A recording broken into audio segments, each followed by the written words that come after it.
How's it going, everyone? I guess today I decided to do a video on the gear that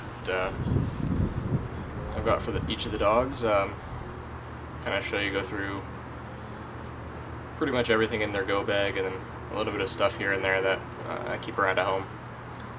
So let's dig in and see what we got. First thing we're going to go with here is one of their beds. These are the beds I use over camping. I've got two of them, the older version and this newer one. It's not quite new, and it's called the Bachelor Pad, and we use it mainly for camping because it's small, packs up nice and tight, and it keeps the dogs just off the dirt, so they're not as dirty as much. I enjoy it. This one's easy to clean. You can actually just unzip the outer cover and it comes off of the inner and throw it out in the wash. I recommend hang drying it. Don't throw it in the ear dryer. It'll just ruin the underside. It's more of like a rubbery plastic. So yeah, just hang it to dry. It only takes a couple of hours to do, and quite durable. I've used this one specifically as an everyday bed for the last little while, on top of the other bed that they have, which is the Urban Sprawl, which is a slightly thicker pad. It's got two sides, so it's got a firm and a soft side. So yeah, this is mainly used for camping now. So I'm using that here in the next few weeks.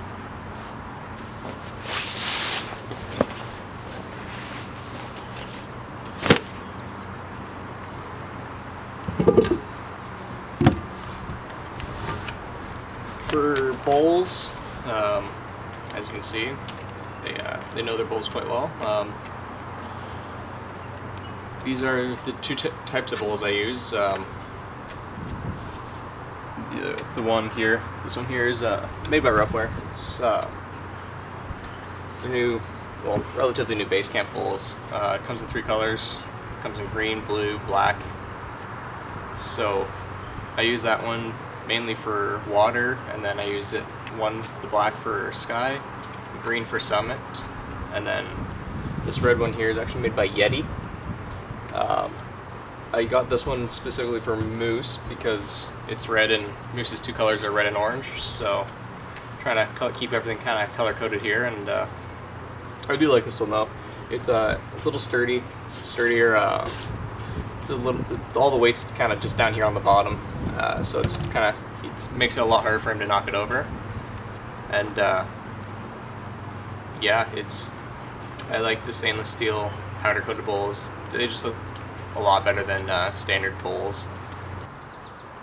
Alright, so this is the go bag.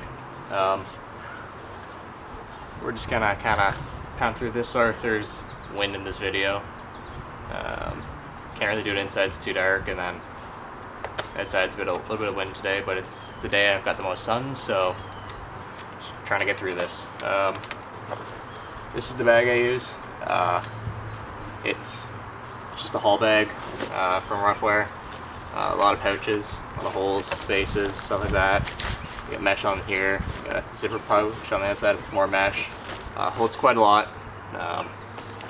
When it closes up, it kind of compacts itself a little small here, so I like this because it's got an ID tag on the outside. So let's say it goes missing, whatever, people can help find you, or if you have multiple dogs like I do, you know which bag you're grabbing, so you're not grabbing the wrong bag for the wrong dog. So that's kind of their go bag. That's what I use. So let's get into her. So this is the stuff. I guess we're gonna start off here with the collars. These are the collars I use. This is, I believe, the Nota collar. I don't use this as specifically as a collar. I just use it for holding all their IDs, like their embark tag, their rabies, and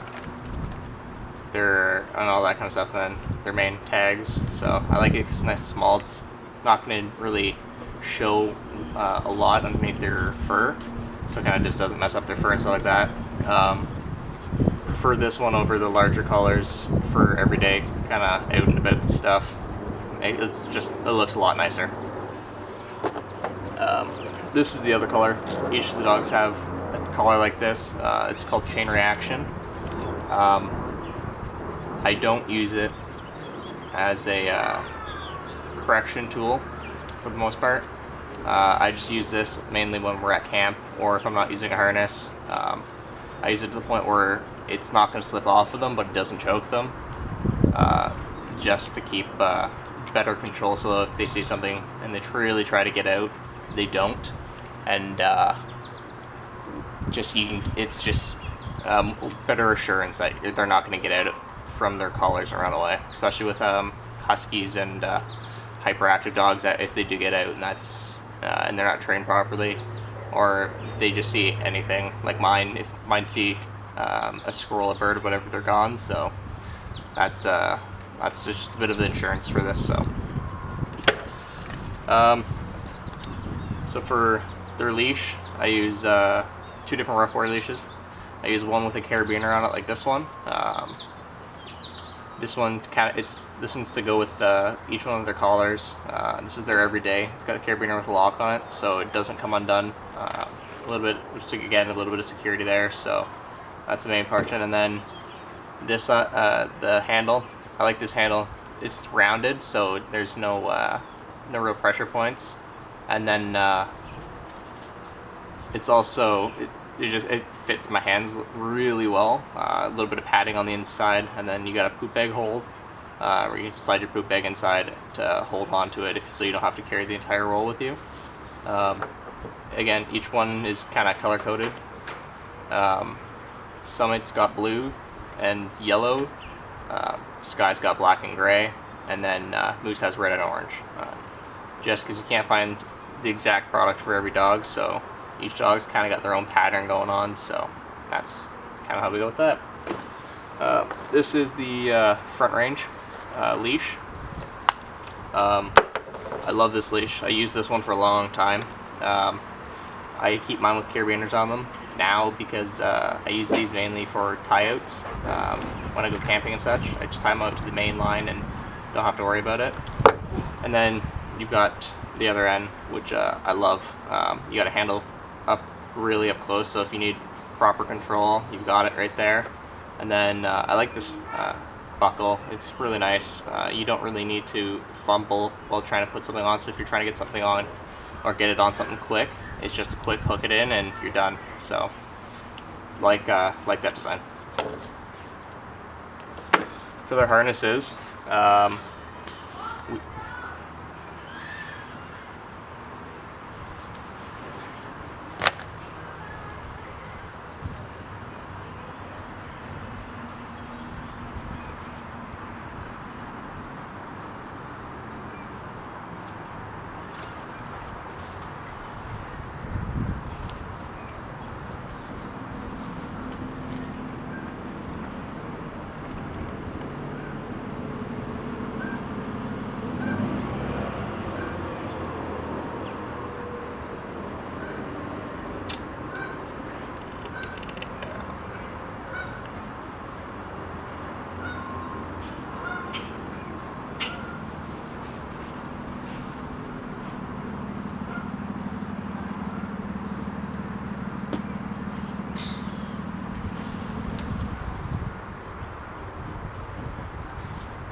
Alright, so for harnesses,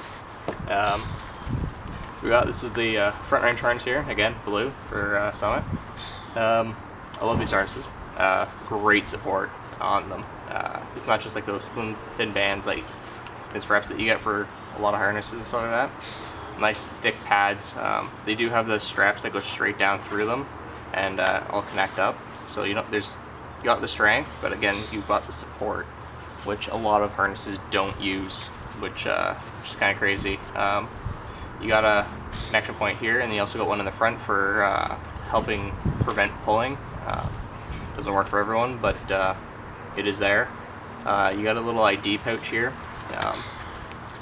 It's great. You can just stick your tags or whatever you need in there. there's a kind of a string in here that you connect it to, so you don't have to worry about it. Works really well if you don't want to have a collar.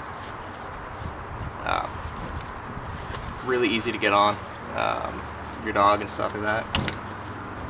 It's just a slip over the head, kind of like a collar, and then under the belly, and you bring it up and around and hook it on. So it's really quick, really easy, no hassle. So another thing, obviously rough wear, blue. This is the single trek backpack. Full coverage on the back for the support, so you don't have to worry about any of the weird pressure points from the weight, which is nice. I like it. It's only got smaller pouches. I don't put a lot of weight onto Summit's back. She broke her leg when she was about 7 months old, so I try to keep a lot of weight off of her back leg there, so smaller pack for that. I like these packs. They got a nice handle, double stitched, top and bottom, so you don't have to worry about the handle coming apart. They got a light loop, and then you got your attachment point here. These ones kind of like the Webmaster. Each dog actually has 2 harnesses. I can't show you Summit's second one. It's kind of a variation on the Webmaster, but this is this is the single trek pack. Always have a backpack with the dogs, just to tire them out a little bit more, because they will tire it a lot slower than I will. So the last kind of harness will be their sled harness for ski joring, sledding, whatnot. Each dog's got their own. Summit's is yellow. I use these quite a bit. These ones are made by Canadog. If I do anything kind of on the longboard for them to pull me around, or bike joring or stuff like that, I use these before I'll use my standard harnesses. Just these are designed specifically for it. So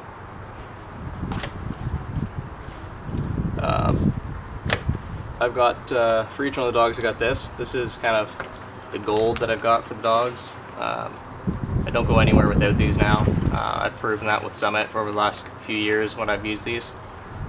This is the Swamp Cooler from Roughwear. It's a cooling vest. Phenomenal product. It works better than I could have imagined. A lot of people don't think they work, but I've proven it over the last 3 years that this is hands down one of the better products I have, especially for the summer. I've been able to take Summit out when it's 25 degrees out, even with her black fur, wearing this, and she's been as cool as if she was indoors in AC. So the nice things about this one is it's got a through point right here for a leash, so it doesn't compromise the cooling. It just slides in underneath, and then you can get your leash in there with a minimal opening on the top. You got a light point, and then it's also got cooling on a bit of cooling on the bottom, so you don't have to worry about it. They do have another product which is cooling on the bottom and spandex on the top. So if you prefer to cool that way, that's another option if you don't want to use the larger vest. I use Rec Specs. Moose, enough.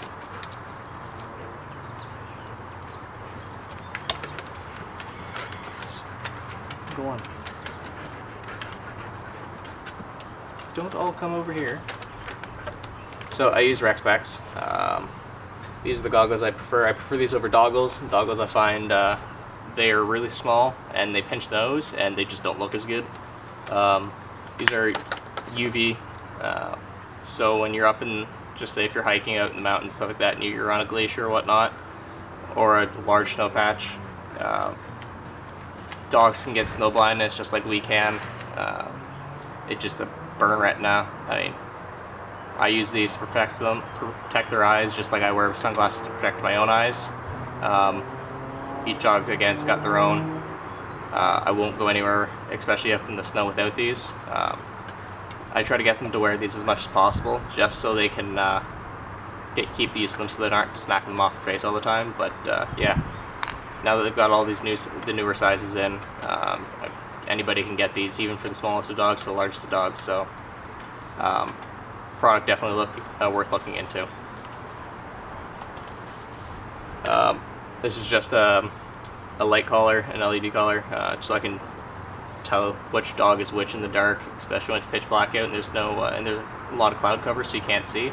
But when you're out there and stuff like that, and then your dog will cut their foot open, if it's bad enough that you can't fix it on the spot, and you can't hike them out the 20 kilometers that you've hiked in, that's why I use these. It's easier to, good preventative. I keep them using these on and off just so they're always used to them again, so they don't kick them off or whatnot. So when I do actually need them, I'm good to go and don't have to worry about them freaking out over it.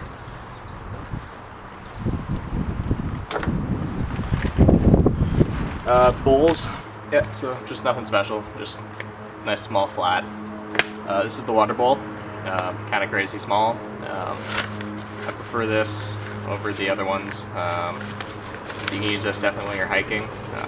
Nice, super small. You won't even know it's in your pocket, but big enough for the dogs to get their nose in and drink up quite a bit of water. So that is kind of the water bowl. Nice, small, and kind of they just came out with it, so it's still relatively new. These are the water bottles I use. Like I was saying earlier, someone's got 0.6 liters, she's got 2 of them. If you don't need the water in them, then they roll up nice and small, so don't have to worry about the size, and yeah, they're still extremely durable and enough for well, someone's got just over a liter, and then total I've got just over 5, so yeah, water. Poop bags are a must, because especially if your dog has a parasite for some reason, they will poop out in the outdoors, it's transmitted through their poop, and another dog comes around and gets that parasite, potential of killing them and then causing more and more problems, could kill an entire pack of wolves or animals or whatnot. So always pick up your dog's poop, never leave home without them. Treats. These are the 2 treats I currently use. Origin Original. I stick with the Origin and a can of treats. I prefer them for the most part. It's a nice little treat, really soft, just kind of a freeze-dried treat. Dogs seem to like them. It goes along with the same food because I feed Origin Original food as well as a can of. So, and then just some freeze-dried chicken. Nothing special about this, but I always gotta have some. Summit loves these the most, so I just keep using them. To get an upset stomach, this is what I use. It's a pumpkin powder. I don't have to worry about it. Every time I've had problems with their stomachs, at least one serving of this, and I've really not had to worry about it after that. So this is definitely a must for me. Other people use different products, but this one seems to work really well with mine, so never leave home without this as well. It's just a small little powder, you mix it with a little bit of water, and away you go. Last few things, a toy. Just always need a toy. Destructive dogs comes from being a bored dog, so a little bit of something to play with, if not a stick, so always have something like that. A light. This is the Roughwares light. It's got a bit of a clip here on the back, but the one thing I really like with this light is it's a USB rechargeable light, so I don't have to carry around batteries everywhere, and just always have to have the battery pack that I use for everything else. So when I get back to camp at night and stuff like that, just throw it on or in the evening, throw it on for the night or for the day or whatever, and still extremely bright, so you don't have to worry about that. And yeah, no, this is the light I use probably most out of any other light. And then the last thing, if there's an accident in the car, throw up or otherwise, and it gets on your dogs, this is what I use. It's a waterless shampoo. This is just a temporary solution until I find a dog bath. This was made by Burt's Bees. There's all different kinds. This is just the last one I had from the last incident I had. this isn't the end solution, but it is definitely a good temporary fix until you get to a bath to bathe them properly. It's saved me quite a few times with an upset stomach, and or when I first got Moose, he had the runs from the food change. So yeah, I used this to clean up the mess quite a bit. So that's everything I use. If you guys have any questions, feel free to ask me. Trying to help you guys out with picking up some stuff if you need it. I'm kind of biased towards Roughwear. I use the products quite a bit. I'm open to trying other stuff. If you guys have any ideas of new stuff to try, just let me know, and I'll get it and give it a good shot. Most of the stuff you'll see used coming this summer here, as we head out again to the mountains to hike for 2 months. So you will get first-hand experiences. Well, I guess second-hand experiences through all this stuff. So thanks for watching, guys, and yeah, leave a comment if you want to know some more.